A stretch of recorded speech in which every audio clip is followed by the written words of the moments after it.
What's going on, everyone? Chris from Pickdawgz.com here with your free pick in the St. Louis Cardinals versus Chicago Cubs Major League Baseball matchup going down Saturday, July 13th, 2024. Just a reminder, if you haven't already, make sure you're subscribed to our channel and smash that thumbs up. And if you're looking for my best bets, the games that I love, including my daily $19 best bet, make sure that you head on over to Pickdawgz.com and click the Premium Picks tab at the top of the page. Also, make sure you check out my 2024 Major League Baseball Grand Slam Season Pass. It's for the bettors that are betting $1,000 or more per game on Major League Baseball this season.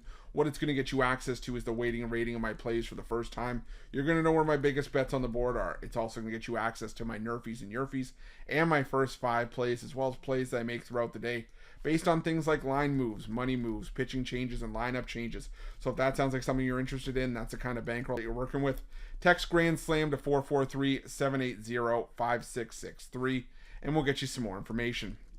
But let's get to this one between the St. Louis Cardinals and the Chicago Cubs. We're going to be covering Game 2 of the doubleheader in this video. Mitch is going to talk about Game 1. And, the thing for me, if I look at the starter here for the St. Louis Cardinals, I do see Kyle Gibson. Now, keep in mind, with these doubleheaders, sometimes you can see pitching changes, sometimes you can see bullpen games, so you got to keep checking as you get closer to first pitch. That was what I will always tell anybody if you're going to bet on doubleheaders. But we do see Kyle Gibson listed as the starter here for the Cardinals in Game 2. No starter for the Cubs listed, so I could potentially see that being a bullpen game or a spot starter. Who knows? But all depends on usage in Game 1.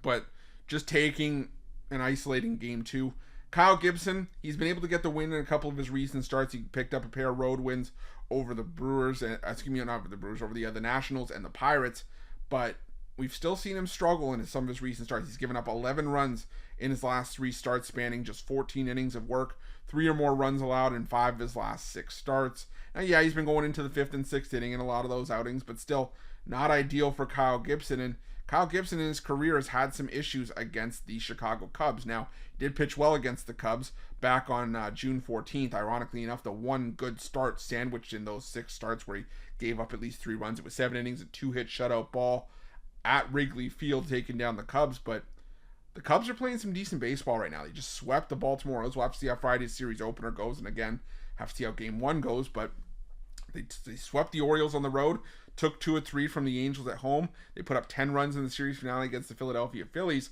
And like I said, Kyle Gibson's starting to show some signs of regression. And if this does end up being a bullpen type spot for the Chicago Cubs, that may not be the worst thing in the world for him, considering they've got a 1.69 ERA as a staff in the month of July so far. Now, the Cardinals still a sub-3 ERA out of the pen themselves. So the bullpens, could be solid here. And again, I can't stress this enough. Keep an eye on the usage, but I still think the Cardinals, could be in some trouble with Gibson here. I think Gibson could get himself in some hot water. Maybe I take the Cubs in the first 5 if you don't want to have to isolate to the bullpens later. But I'm gonna take the Chicago Cubs here on the money line in Game 2, and that's gonna be my free pick. But just a reminder, if you haven't already, make sure you're subscribed to our channel and smash that thumbs up. And if you're looking for my best bets, you can find those at Pick Dawgz Premium. While you're Pick Dawgz, check out our betting tools. They're 100% free. They're the best betting tools in the business, and tools that you want to make sure that you have in your back pocket when you're making your best bets for the day's action. Thanks for watching. See you guys soon.